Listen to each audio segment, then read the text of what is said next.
Hello viewers, welcome back to my channel. इस एक lecture में हम बात करेंगे प्रोसेस स्टेट के बारे में। प्रोसेस स्टेट क्या होता है? प्रोसेस स्टेट यानी कि हमारा जो प्रोसेस एग्जीक्यूशन में होता है तो उसका जो करंट स्टेटस होता है, उस करंट स्टेटस को प्रोसेस स्टेट कहा जाता है। प्रोसेस स्टेट को जानने से पहले इस एक उदाहरण को सबसे पहले समझते हैं। मैंने यहाँ पे करंट स्टेट या जो प्रोसेस का स्टेट होता है यानी कि जो करंट स्टेटस होता है किसी भी प्रोसेस का एग्जीक्यूशन के दौरान, तो उसको बताने से पहले ये एक पिक्चर यहाँ पे मैं बता रहा हूँ। उदाहरण के तौर पर मान लीजिए ये पहला जो आप पिक देख रहे हैं ये एक छोटे बच्चे का है। यानी कि कोई प्रोसेस है तो सबसे पहले प्रोसेस को क्रिएट किया जाता है, यानी कि एक नया जीवन धरती पर आता है तो शिशु के रूप में आता है, यानी कि बच्चा जन्म लेता है, शिशु अवस्था में पहुंचता है। ठीक है। उसके बाद वो एक एक करके हर एक स्टेज से गुजरता है, यानी कि हर एक स्टेज से गुजरते हुए वो बुढ़ापे तक पहुंचता है। यानी कि यहाँ पे हमने प्रोसेस को क्रिएट कर लिया। ठीक है। इसके बाद बच्चा क्या है, अगले स्टेज में जाएगा। यानी कि जो बच्चा जन्म लेता है, जन्म लेने के बाद वो बाल अवस्था में जाता है, शिशु अवस्था से बाल अवस्था से यौवन अवस्था, इस तरीके से वो बुढ़ापे तक पहुंचता है। और बुढ़ापे तक पहुंचने के बाद आ, जैसे कि एक दिन जन्म लेता है तो एक दिन उसकी मृत्यु होना भी तय है, यानी कि यहाँ पे जीवन की समाप्ति होती है। यहाँ पे जीवन शुरू हुआ और यहाँ पे जीवन समाप्त हुआ। और यहाँ पे क्या है, हमारे पास अलग अलग स्टेजेस होते हैं। ठीक है। अलग अलग स्टेजेस होते हैं, अलग अलग स्टेजेस से होते हुए हम लोग क्या है, गुजरते हैं। तो इसी उदाहरण को अगर से मैं कंटिन्यू करता हूँ तो सबसे पहले अगर से कोई प्रोसेस है, ठीक है, उस प्रोसेस को सबसे पहले क्या किया जाता है, क्रिएट किया जाता है। As the process execute it changes the state, यानी कि हर एक प्रोसेस क्या है, अपना स्टेटस बदलता है। The state of the process is defined in part by the current activity of that process. यानी किसी भी प्रोसेस का स्टेट जानना है तो सबसे पहले उसकी एक्टिविटी को पहचानना होगा कि उसका करंट एक्टिविटी क्या है। ठीक है। करंट एक्टिविटी क्या है, करंट अवस्था क्या है, उसके आधार पर हम बोल सकते हैं कि वो कौन से स्टेट में है। ठीक है। मान लीजिए कोई बच्चे का उम्र अगर से 10 साल है तो उसे हम बाल अवस्था ही बोलेंगे। उसे तो हम यौवन अवस्था नहीं बोलेंगे या बुढ़ापा नहीं बोलेंगे। यानी कि करंट एक्टिविटी, प्रोसेस का करंट एक्टिविटी बताता है कि प्रोसेस किस स्टेट में है। ठीक है। अ प्रोसेस में be in one of the following state.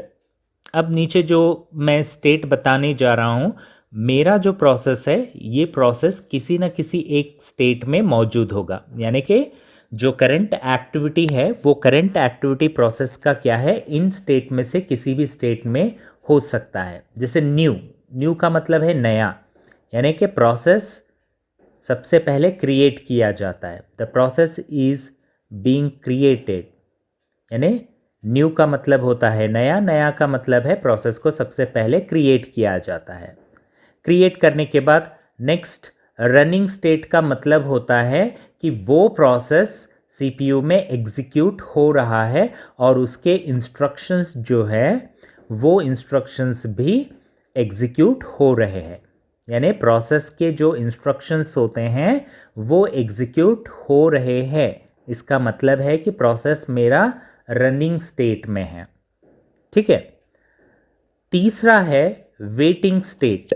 Waiting state यानी कि the process is waiting for some event to अकर।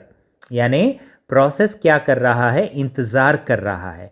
किसका इंतज़ार कर रहा है, वो किसी इवेंट का इंतज़ार कर रहा है। ठीक है। वो इवेंट अकर हो उसका इंतज़ार कर रहा है, जिसे हम क्या बोलते हैं, वेटिंग स्टेट बोलते हैं। इसके बाद आता है रेडी स्टेट बोल के। The process is waiting to be assign to the processor. ठीक है, यानी कि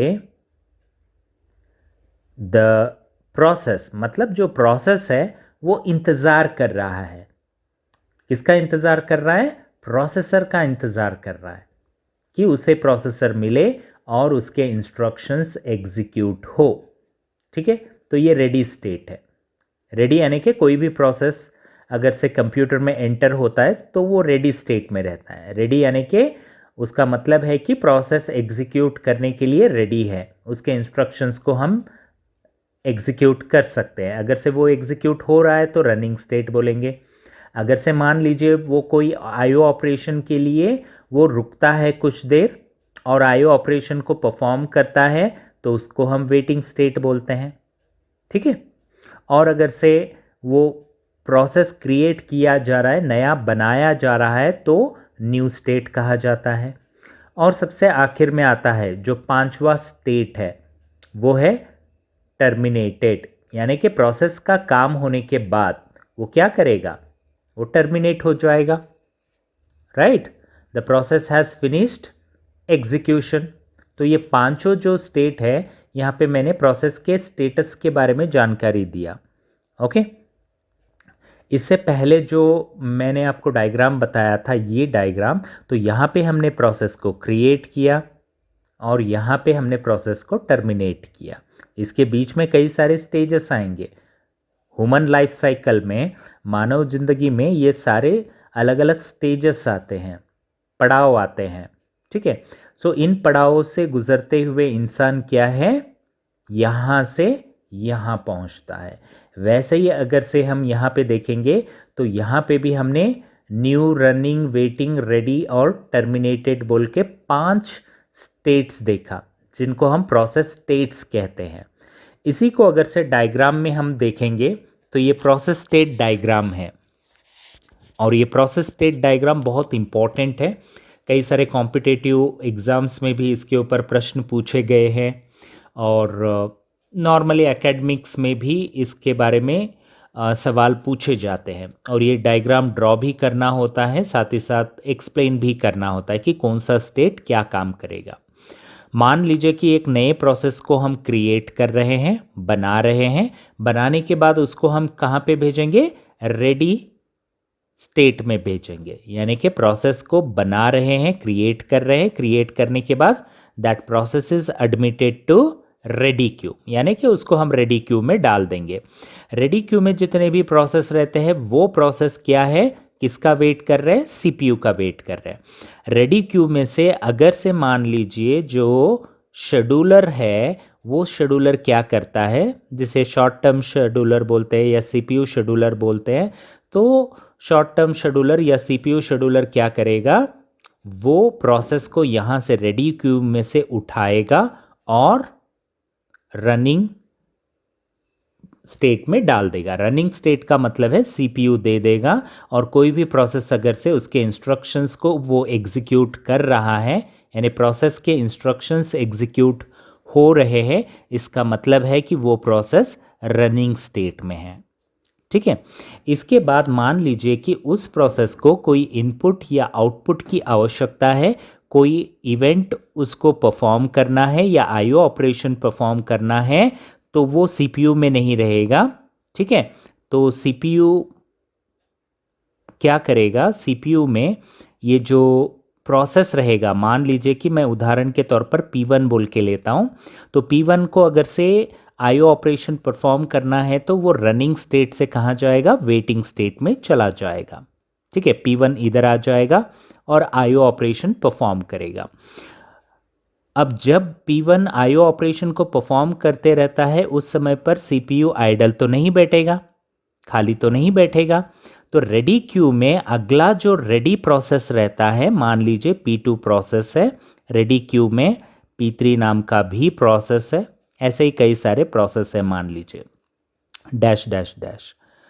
तो ये सीपीयू आइडल नहीं रहेगा क्योंकि P1 तो निकल गया, P1 तो वेटिंग स्टेट में पहुंच गया। अब रनिंग स्टेट तो खाली है, यानी कि सीपीयू तो खाली है, तो रेडी क्यू में से शेड्यूलर डिस्पैच क्या करेगा और एक प्रोसेस को उठाएगा, यानी कि अगला प्रोसेस जो है P2 है, P2 को उठाएगा और वो रनिंग स्टेट में लेके आएगा, यानी कि CPU किसको देगा, अभी P2 को दे देगा। तो P2 क्या है, रनिंग स्टेट में आ जाएगा, रेडी स्टेट से रनिंग स्टेट में आएगा। मान लीजिए कि P1 का काम यहाँ पे कंप्लीट हुआ, तो P1 क्या होगा, वेटिंग स्टेट से रेडी स्टेट में चला जाएगा, यानी कि उसको CPU चाहिए IO ऑपरेशन परफॉर्म करने के बाद, तो P1 किधर जाएगा, अभी रेडी स्टेट में P1 चला जाएगा।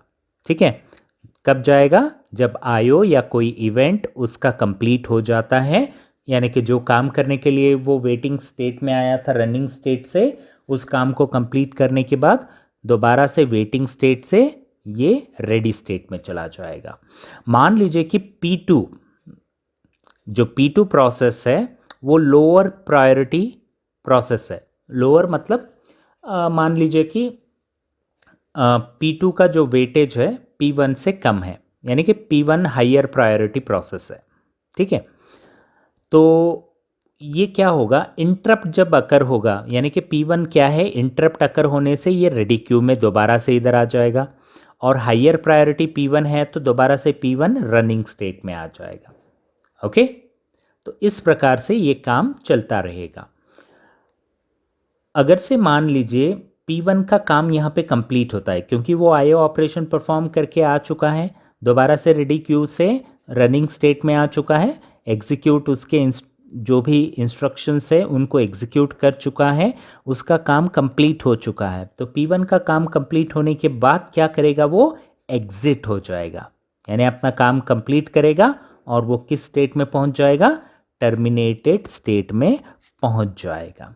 तो P1 का काम कंप्लीट हो गया, वो टर्मिनेट हो गया, तो दोबारा से CPU आइडल हो गया। तो आइडल तो नहीं बैठेगा, ये क्या करेगा, दोबारा से जो रेडी क्यू में अगला प्रोसेस है जो वेट कर रहा है रेडी स्टेट में CPU के लिए, वो दोबारा से क्या है, रनिंग स्टेट में आ जाएगा।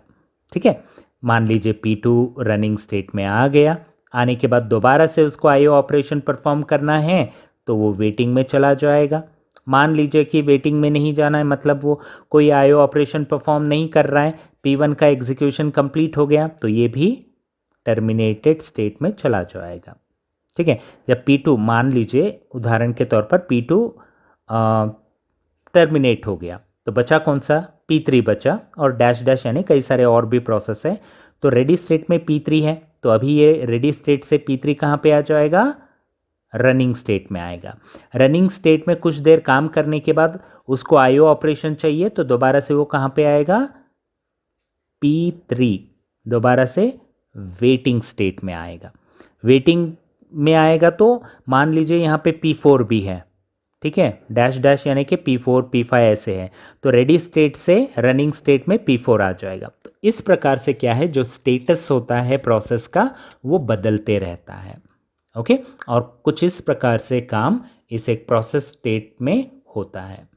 होप आपको ये जो कॉन्सेप्ट मैंने अभी तक एक्सप्लेन किया है ये आपको समझ में आया होगा। ठीक है, इसका इंग्लिश वर्जन वीडियो भी अवेलेबल है और ये हिंदी वर्जन में भी अवेलेबल है। प्रोसेस क्या होता है, सबसे पहले प्रोसेस को जानिए। कोई भी अगर से प्रोग्राम एग्जीक्यूशन में होता है तो उसे हम प्रोसेस बोलते हैं, और प्रोसेस में कई सारे थ्रेड्स होते हैं। इसके बारे में पिछले वाले लेक्चर में हमने डिस्कस भी किया है। अगर से आपने नहीं देखा है अभी तक तो मैं रेकमेंड करूँगा कि आप उस वीडियो को देख लीजिए, तो आपको आसानी होगा समझने में। ठीक है, तो ये बात थी प्रोसेस स्टेट के बारे में। जब अगले लेक्चर में आएंगे तो अगले लेक्चर में हम बात करेंगे प्रोसेस कंट्रोल ब्लॉक के बारे में, यानी PCB के बारे में हम डिस्कस करने जा रहे हैं। सो अभी तक आपने अगर से मेरे चैनल को सब्सक्राइब नहीं किया है तो फटाफट से चैनल को सब्सक्राइब भी कर लीजिए, लाइक शेयर करना न भूलें और कमेंट भी करना न भूलें। ऐसे ही वीडियो देखने के लिए कृपया करके चैनल को सब्सक्राइब कीजिए, और हम मिलते हैं अगले लेक्चर में जहां पे हम डिस्कस करेंगे प्रोसेस कंट्रोल ब्लॉक के बारे में। Thank you for watching.